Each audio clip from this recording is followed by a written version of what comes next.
Welcome back, folks, to the Get a Grip on Lighting podcast. And today we have UV consultants, Karl Platzer and Fred Van Lierop. Man, this was a good one. Everyone's coming out with the UV lighting, Greg.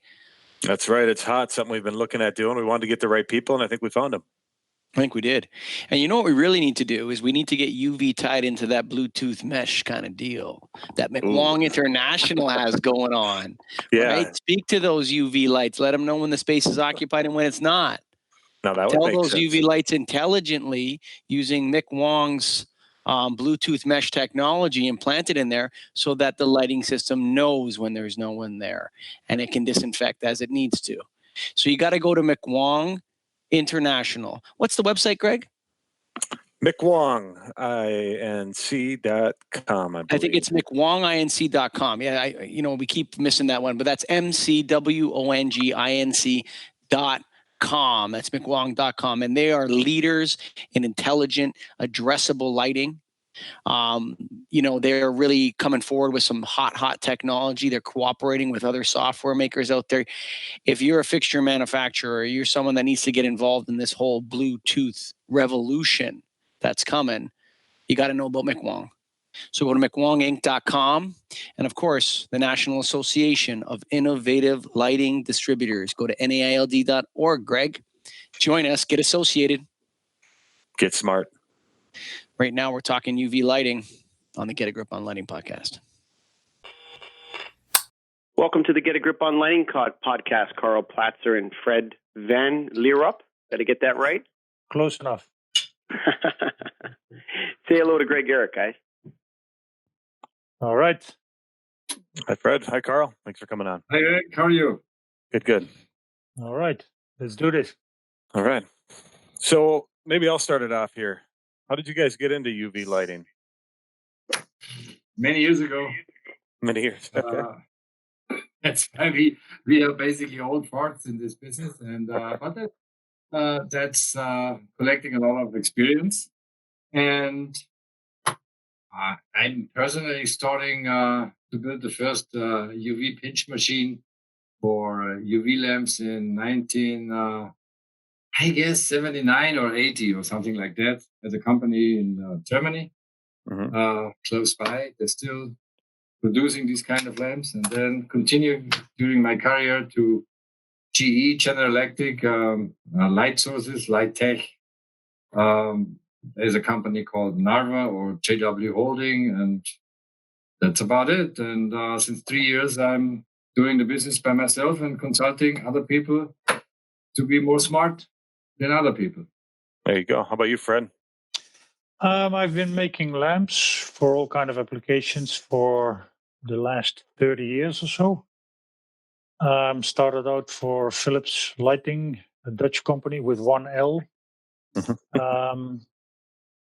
Been around with the company in the Netherlands, Belgium, the United States, China, a couple of years, back to Belgium. And then since the last 10 years, I've been working independently in UV. And my last 8 years in Belgium with Philips were in UV already. I like the business. It's a very interesting application. And I decided to pursue this by myself. Afterwards, Karl and I joined forces with a couple of other people in the field. And business has been moving since. And you guys, so tell me again the name of your company that you guys are working with, or that you do. We call ourselves UV Consulting, but the company name I founded about 3 years ago was Consulting M&A Business Development LLC, as we do also merger and acquisitions and doing all kind of consulting from UVA, UVB, and UVC. Perfect. And who is your primary customer? If you have one. Primary customer. Actually, you don't have to name them. You don't have to name them. Just describe them. That's okay. Yes, that's fine. Yeah. I got a very interesting, frightening inquiry from a lady, must be from Asia, I don't know. She sent me an email over the weekend, and she said she wants to sanitize some equipment in the kitchen. She has a newborn baby, and if I can help her, and she's searching online on UV equipment, she don't know what to do. We do that for free. So I gave her some advice. All the other customers are so-called OEM or OLM. OEM means other equipment manufacturers. That means people, they manufacture UV systems, like for water purification, drinking water, wastewater, water reuse, or air purification, air surface disinfection. Fred, maybe you continue. Yeah, so basically we cover the entire spectrum from lamp manufacturers to lamp specifiers, sometimes government organizations, end users, and OEM that construct the application where the lamps are being used, like Karl mentioned just now. Perfect. If you guys could, I know this is a pretty broad question, but if you could define, how does UV lighting work? Give us a breakdown of that. I give that to our scientist, Fred. Please. Well, ultraviolet radiation is basically just energy. It is electromagnetic radiation, and it has a certain range of wavelengths. And that range is cut up in UVA, UVB, UVC. UVA, UVB is typically used for sun tanning, where the skin turns brown. It can be used for skin treatment, like in psoriasis applications, for instance. UVC is much more powerful, much more energetic, and so much so that the energy can be used to break down DNA bonds or RNA bonds. So that is basically inactivating viruses, bacteria, and microorganisms. So it is the energy of the light that we are using in these applications. Mind you, UVA, UVB, UVC cannot be seen by the human eye, but we can experience UVA, UVB when we have a sunburn. We can experience UVC when, for instance, our eyes are hurting because we've been looking into a welding torch. So it's all depending on the energy from the irradiation. Can you effectively treat or sanitize equipment and rooms using, I guess, UVC technology? Yes. Technically, that is possible. We see a lot of installations, a lot of applications, especially now, of course, with Corona going around, COVID. It is indeed a disinfection technique. And of course, there are a lot of different ways to do that disinfection. And ultraviolet, UVC, is one of them. Yes. Before we get... sorry, we're going to have a number of questions about the virus, but I have a couple other questions I just want to confirm. For UV lighting, is it considered its own technology, or does it fall under a traditional category like fluorescent or HID or LED, or is it just entirely on its own? How can you classify that? There are basically three different big groups out there. One is the traditional low pressure technology. It is in a way a bit comparable to the conventional fluorescent technology, only there is no fluorescent powder inside the tube. So the tube is made of a soft glass or quartz, special material that is transmitting the UVC. Then there is a section of medium pressure lamps, typically in quartz, where the operating temperature is higher, the power is much higher, the intensity is higher. And then we see more and more inroads of LEDs, also in the UVC range. Further to that, there is all kind of special, highly specialized products out there. Dielectric barrier discharge, pulse xenon. But it's depending on the application and what you want to accomplish with the lamp and the system. Did you mention XMLMs? Yeah, dielectric barrier discharge, XML lamps, indeed. Yeah. That's the more or less the same type of technology, correct? There's something come in my mind. You asked the question sanitizing and disinfection. Maybe we should clarify what's sanitizing and what's disinfection. Mm-hmm. Yeah, what we typically accomplish with UVC light is a certain level of disinfection. We cannot, at this moment, sterilize. Sterilization, looking at it from the medical field, means eliminating all microorganisms, inactivating them, killing them. With UVC, we are typically talking about a certain level of reduction. So if we eliminate or inactivate 90% of the available microorganisms during a certain treatment process, then we talk about a one-log reduction. If we inactivate 99.9, we talk about a three-log reduction. And this level of reduction is a combination of UV irradiance times the amount of time that is used to treat a surface or a fluid.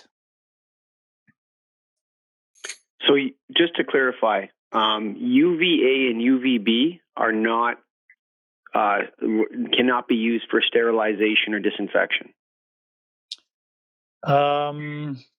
There is a so-called germicidal activation curve that is giving the response of a microorganism to light with a certain wavelength. And if you go into the UVB, UVA range, then this activation curve goes down almost to zero, meaning that you need an immense amount of energy to do something. And with UVB, there are some viruses or bacteria that can have some effect. With UVA, it's near impossible. There are, however, some technologies and some tests in the field available where blue light is being investigated at 405 nanometer. If we look at this germicidal activation curve, basically there is almost no activity. However, in certain conditions, it seems that there is still some disinfection. And this, of course, is a field of further investigation. But UVC is the ticket. Correct. Yeah, that's the ticket. And UVA, UVB, you have also an application for medical use, for example, for skin diseases like psoriasis, eczema, or different kind of skin diseases. UVA, UVB is used there as well. So there's a lot of requests right now. Obviously, Greg, are you ready to go into the current scenario? Yeah, I wanted to just maybe going back quickly on the different types of technologies.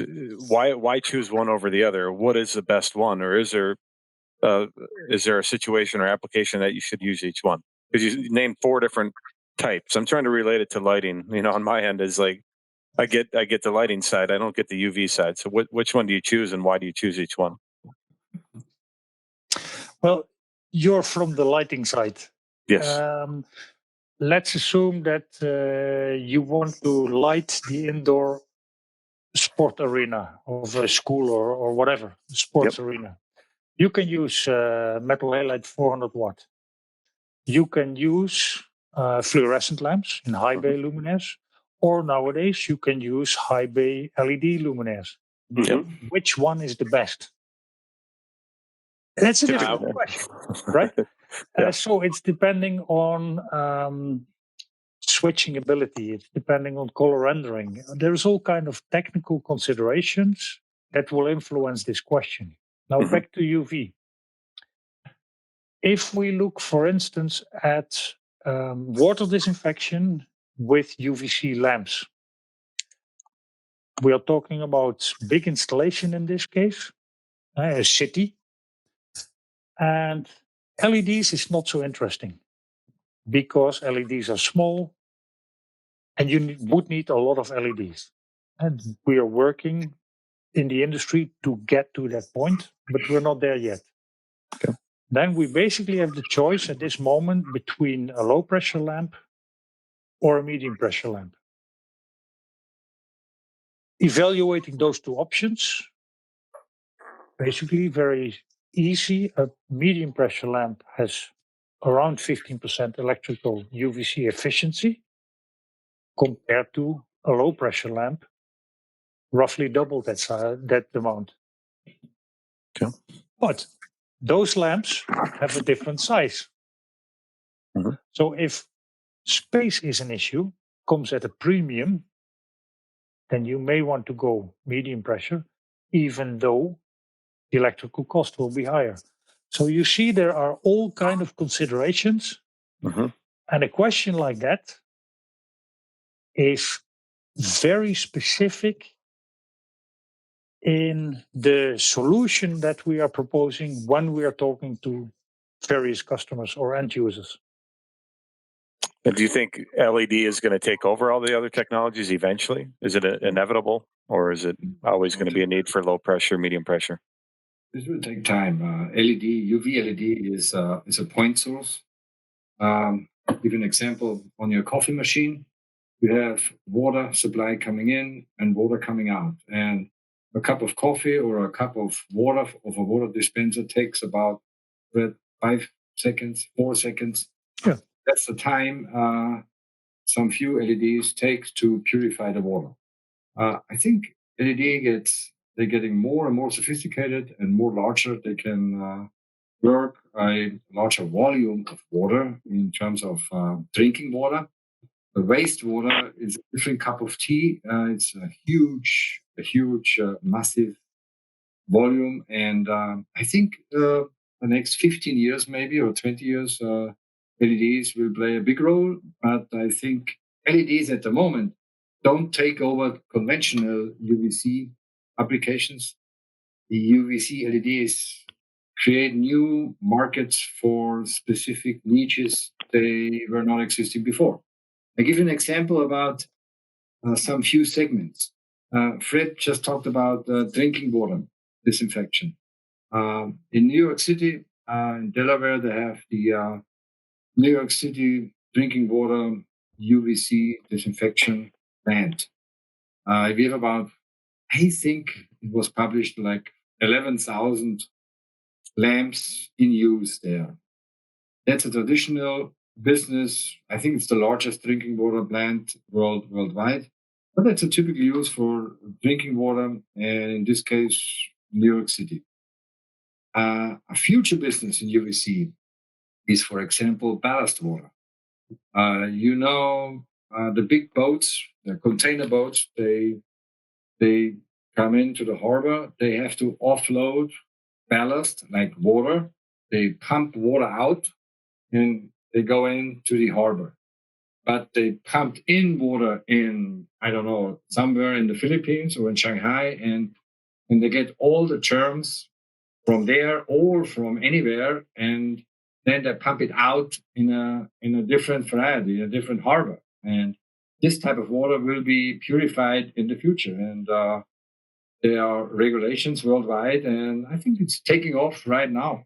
And then the new, let's say, old new trend is air surface disinfection due to this coronavirus thing coming up. I'll be getting a lot of inquiries for that. But that's not new. Ballast water is new, let's say, and air and surface disinfection is not new, but it has a different meaning right now. What is the instrument or the tool that you guys use to measure the effectiveness of UVC sanitation? Is it lumens on a light meter? What type of equipment do you use to measure it, and what's the metric? Karl, let me take a first shot at this one. There are meters out there that measure the irradiance, and they typically read in irradiance milliwatt per square centimeter or watt per square meter. So that tells you something about how is the UVC distributed in the installation, in the application. For instance, you put an array of lamps in the middle of a room, and then you can position these type of meters on a table or against the wall to see what the irradiance is. And that is the amount of energy that is being dissipated per unit of surface. Then we need to translate that to the effective disinfection level. Mm-hmm. And for a lot of microorganisms, bacteria, yeast, molds, viruses, Germs. there are lists, germs in general. There are lists available that tell you, okay, if you want to do a 2-log reduction on this one, E. coli, for instance, then you need so many joules per square meter. Now, to go from watts per square meter to joules, you multiply the watts per square meter by the time of exposure, and then you get the joule. And the joule per square meter is the UVC dose that is required to inactivate, to disinfect. Does the sun do this naturally for us? Like, does the sun have a lot of UVC rays in it? Like, and what percentage more are you producing in an effective UVC, in artificial UVC system? You may remember many years ago the anxiety around the ozone layer, and especially the hole in the ozone layer that was developing, that was growing because of all kind of ozone depleting gases that were being emitted into the atmosphere. And the reason for this concern at the time, and still, by the way, is that, yes, the sun is emitting UVA, UVB, and UVC, but fortunately for us, almost all the UVC is being blocked by especially the ozone layer in the atmosphere. And that means that at normal altitude, between sea level or -5 meters, like in my birth country, the Netherlands, up to a couple of 100 meters above sea level, you will typically find low to extreme low UVC doses. The consequence of all this, since we do not suffer from UVC, also microorganisms did not develop a system to be able to handle UVC. And we are using that by irradiating microorganisms with UVC to break the DNA and RNA bonds. So in normal sunlight, we hardly measure any UVC. For example, you have a pond in your garden. And if there would be UVC in the sun, there would be a purification in the water of the pond as well. But usually you generate algae and all different kind of issues in a pond, artificial pond in your garden. So the best way to get rid of it is putting chemicals in, which is not so good for the environment, or you do a UVC circling water system there. So that's what. Go ahead. Yeah. So when you're doing these systems and you're introducing UVC, so people are calling lighting companies to get this technology, and this is why we do a lighting podcast, because Greg's been getting calls, I've been getting calls, and our association and people want to know more about this. And all of us currently sell UVC, UVA, UVB replacement lamps to people. But we actually know very little about how the technology works. The machine uses this Osram TUV bulb. We look at the code, we ship the product to the customer. right? So if you are building, let's say, a field hospital, or you're building some area where you want to disinfect things periodically, the humans should not be in the room when the disinfection's going on. Makes sense. Correct. That's a question. No, absolutely correct. The answer to that is people, or even cats or dogs, out of the room. If an application is being constructed, there should not be any UVC light leaking out of that unit. Now, I feel like I've seen some product or manufacturers that claim they have continuous disinfectant light that also produces the light you need to see. Is that something you're saying can't be done or shouldn't be done? 222 nanometer, maybe? I don't know for sure. That is depending on, indeed, the wavelength range. Karl just mentioned 222 nanometer. That is typically generated by a very special discharge lamp. And 222 nanometer is expected to not be damaging skin or eyes, because the penetration depth is very, very, very small. Is this like shooting an elephant with a 22 caliber rifle, or is it like shooting an elephant with a pellet gun? Because there has to be some, if it kills the bacteria and the germs and the microbes, it has to have some effect on larger animals. There has to be something happening. The idea, and this is still under investigation. A lot of reports are available in the public domain, and I'm sure that many other investigations are ongoing as we speak. But this 222 nanometer is specifically targeting microorganisms because they are so small, and 222 nanometer is already blocked by the dead skin cells on top of human skin or skin of animals. This 222 nanometer is so short has such a short wavelength that it is expected not to penetrate the eyes. So it is unlikely that the cornea will be damaged or burned. However, there is a lot of investigation ongoing. There are still a lot of questions in this specific field. If we look at 254 nanometer, low pressure, or medium pressure, which has a little wider effective wavelength range, any and all irradiation to human skins or eyes needs to be blocked or shielded.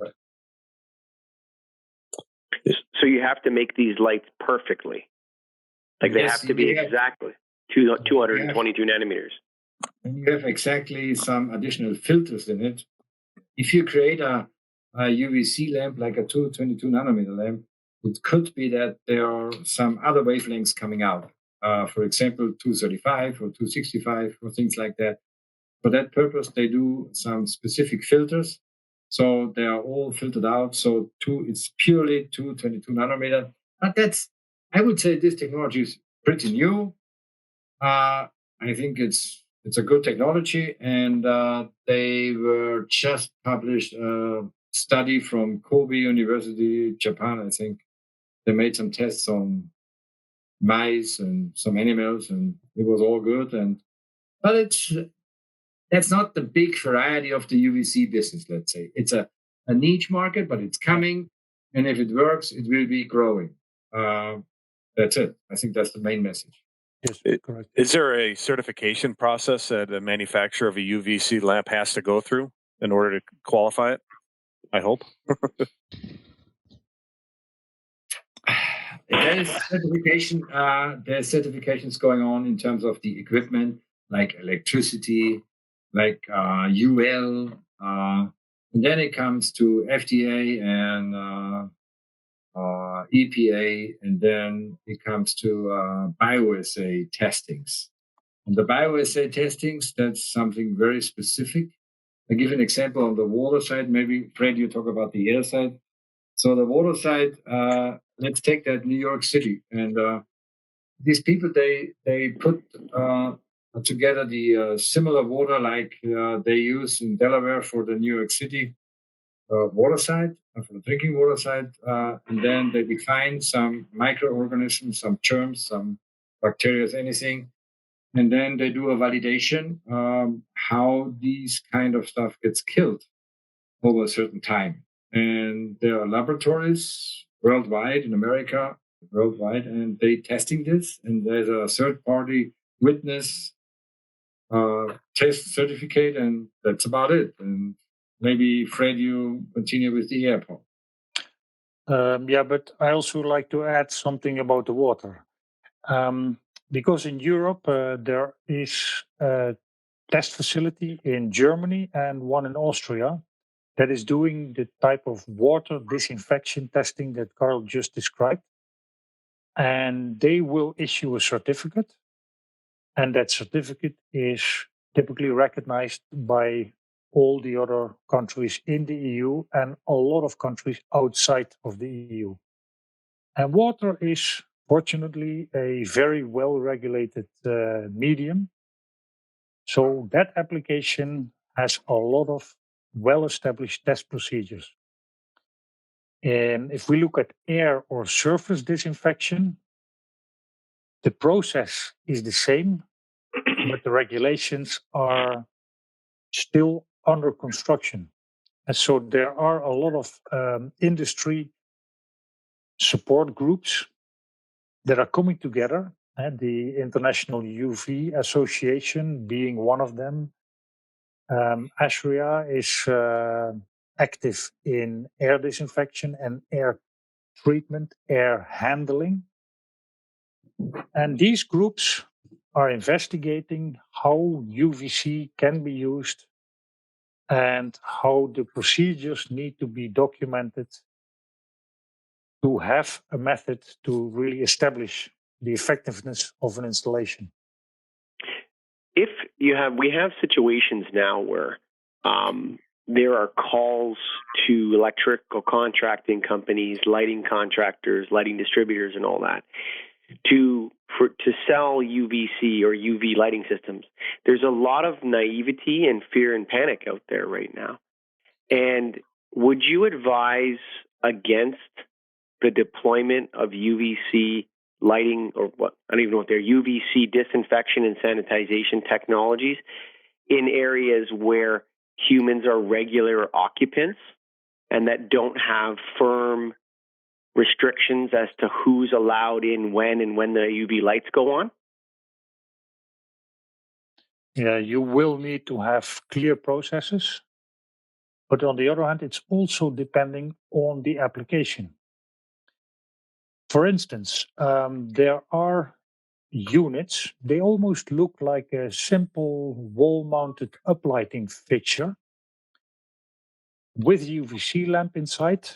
There are special louvers so that no UVC is aiming below 2.2 meters, I believe, in a room. So it's used for upper air disinfection. And these luminaires, these fixtures, are typically operating even with people in the room, but they have been designed specifically to be used when people are in that room. And these units can be used to continuously disinfect air in high traffic areas. But bear in mind, these units have been designed by specialists who know what they are talking about with UVC.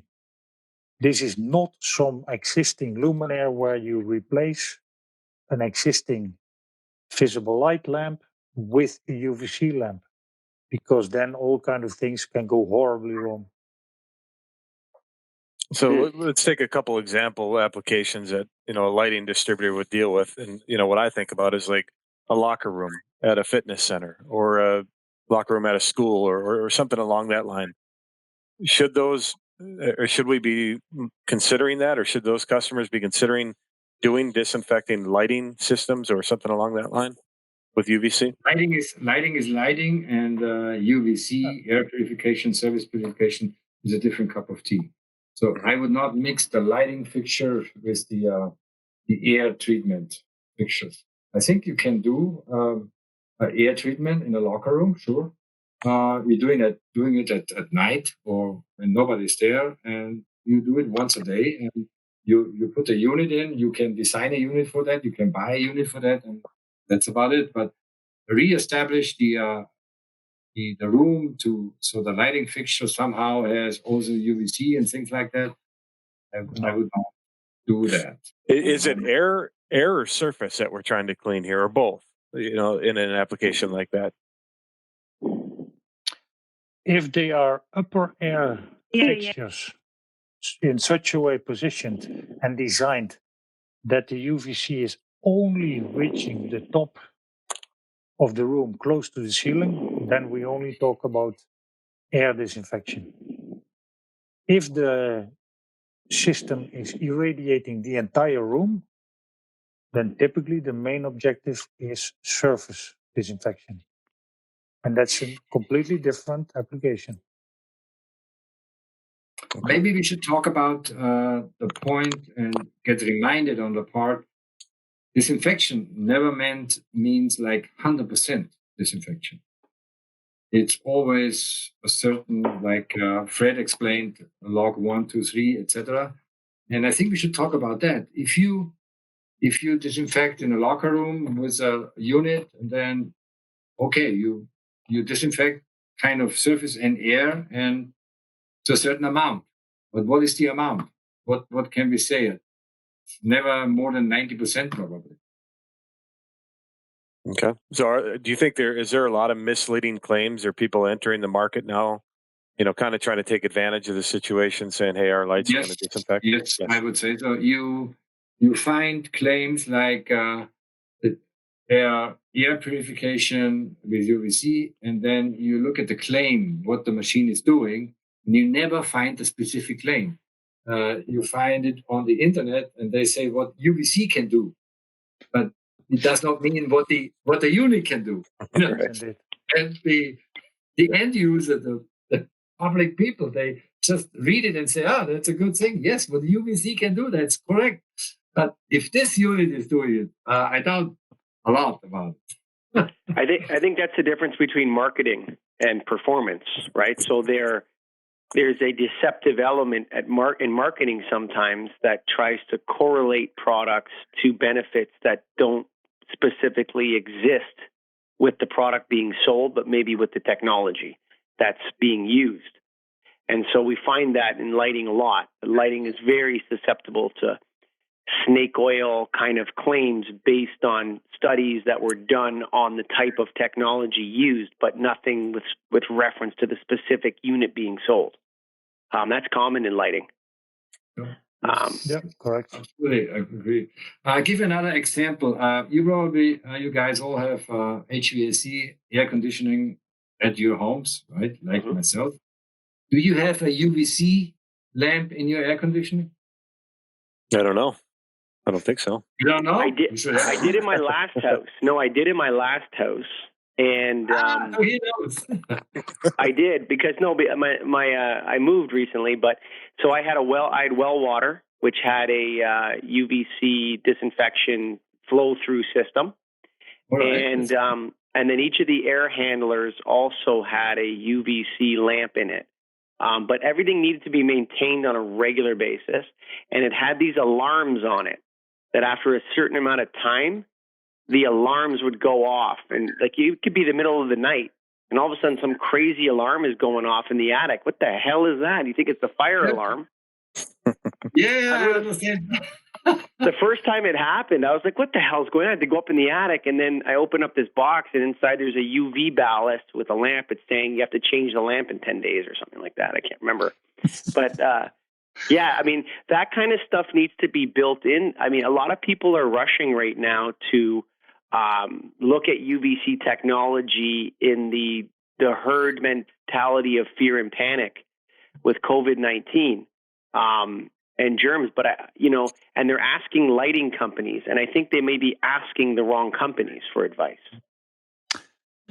I think there is indeed a risk associated with that, and I think that needs to be carefully considered. If I look back at my time in general lighting, you sell a fixture with a lamp technology, and there's a certain maintenance associated to that product and the technology. Let's say 80% maintenance after 16,000 hour life.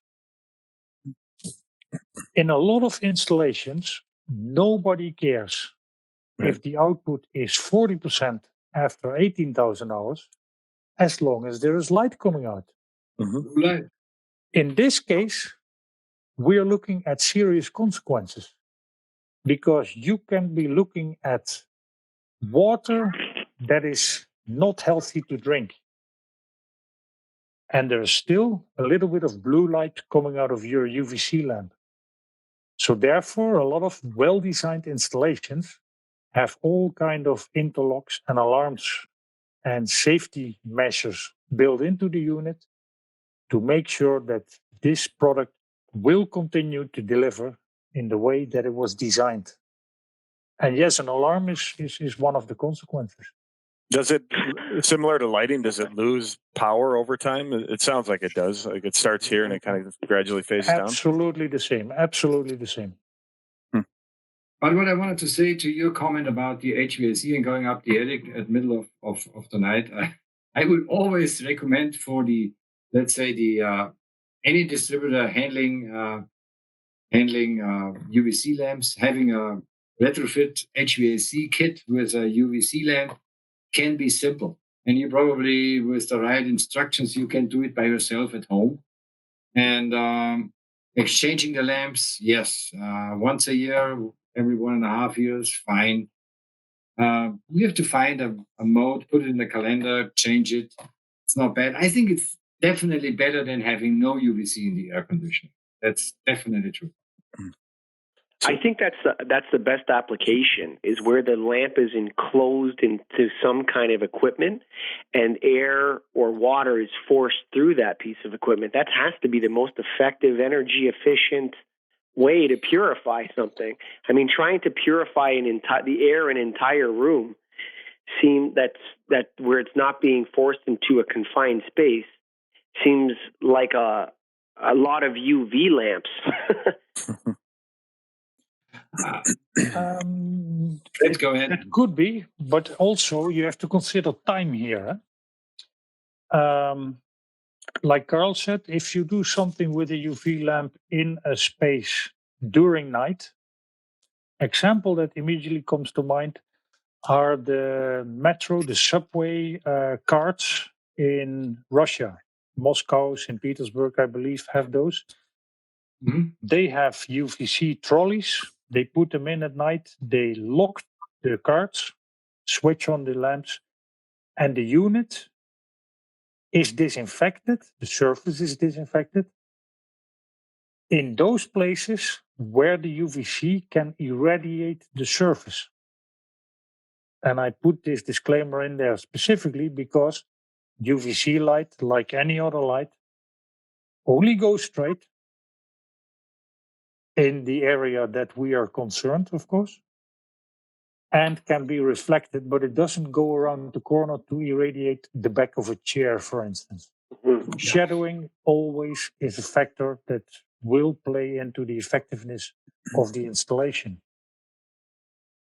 So how do you guys recommend educating an end user that wants to, they're sold on, they want to use UVC, let's say lighting, because that's what we are, and they want to use it to clean a room? What do you tell them to look for? How do you tell them that they're choosing the right product? Oh. There is plenty of products on the internet. Yep. I would say there's a lot of companies made in America. Not many serious companies, I would say, in the air purification. I know maybe 5 or 6 maximum. There's many small ones. They do some little disinfection, but you find companies, I don't know, should we name companies or not? Or should we probably not name, but is there like a cut sheet or some sort of characteristics that we can look at and say, yeah, this one is legit. They have this classification. They have this item. I would say you go to the, there's a web page, the ASHRAE web page.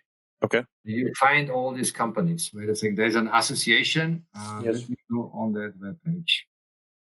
And if you could find that, then that would, we can maybe link to it or something, Mike, on ours, but that would help people understand if it's a good quality product. I think there's a risk. I think there's a risk at this juncture right now, amidst the fear and panic from COVID-19, that people make some mistakes. And a lot of people, a lot of consumers are naive to the technical sophistication required to do something like this effectively. And I think it's worse now than ever. I think credentials, oftentimes the view of credentials and experience is at a low level, simply because the society has become accustomed to an app-based mentality, that things should be really simple and technology should control itself rather than needing human, what's the right word? Human commissioning and maintenance. That they have this idea that technology is smarter than humans, or it should know what to do automatically. It should be some artificial intelligence that knows when I'm in the room and turns the UV off and, whatever. And I think there's a risk that, that people don't, that they rush to do this, and then we see some damages, and then some damages to the UV lighting industry or something. Like it's happened with LED, where people rushed in naively, bought fixtures that were not prepared, based on claims that were entirely false and unproven, and then mistakes happened, and there was a cost to pay for that. Absolutely agree with that. And I like to add to that in the UVC field, the consequences can be more dire than in the regular. And you addressed a very good point, Michael, and also Karl mentioned that. That is the current rush. And everybody is, maybe based on apps or the internet, being rushed into trying to find quick solutions. But let's be honest, viruses such as this or problems such as this are not new. They have been around since people started traveling. And of course, this is the third big wave. The first one being around 1492, when the Europeans started discovering Latin, Central, and North America. Then the second wave was in 1918, when the returning soldiers from the Great War transported an influenza virus around the world. And today we see the consequences of unrestricted traveling at the time that we were not aware that this virus was wreaking havoc. Unfortunately, we're still waiting for herd immunity, but I like to encourage people to investigate if they want to buy a solution, to get a solution that is safe in the application that they're considering. Okay, I found the internet. I can give you the internet. That's the ashrae.org, ashrae.org. And you can find the qualifications of good UV. You can contact them. That's for air disinfection or air handling. Yes. Okay. So now you probably don't have a good, clear answer to this, but people have asked, can UVC lighting kill COVID-19? The straight and simple to that is yes, it will disinfect. So again, with a lot of time, high doses, a lot of time, a lot of UVC radiation, you get a very high disinfection rate. But it's very simple. This is a virus. As such, it has RNA inside, and those bonds in the RNA will be damaged by UVC, and that will disinfect. There is no data available yet, but people are working to establish the dose to get to a certain disinfection level, just like they did with SARS a couple of years ago. I can send you. I can send you a link on the COVID-19 statement of the industry IUVA association. I just wanted to mention that. That makes probably sense. Yeah. Yeah, we'll post it to the website so that people listening to this can use that as resources. Is there any other credible resources you can provide that people can do further investigation? Send it over to Scott and we'll link it on the website for sure. I think it's an important time to share information. I just put the link in and you just go ahead. I send it out to you. All right.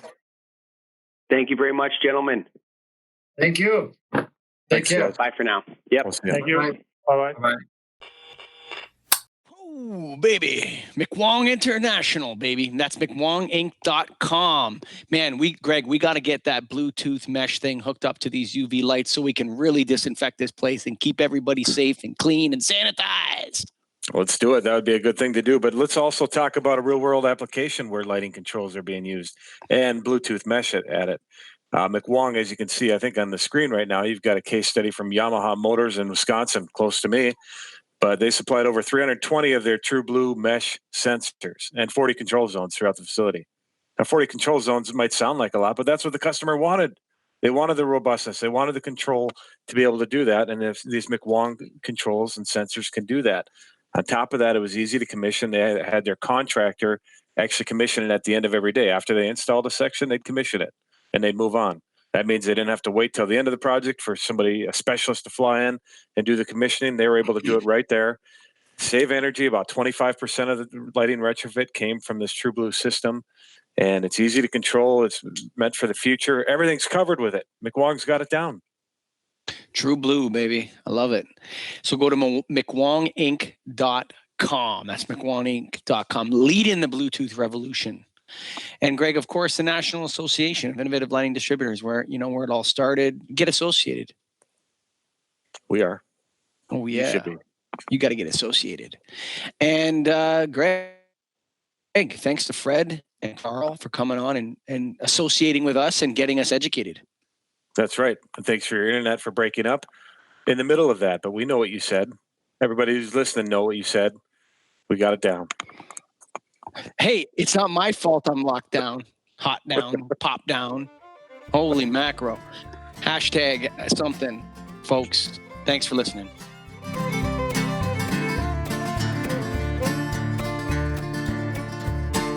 Written on the rectory wall, there's a sign there for all.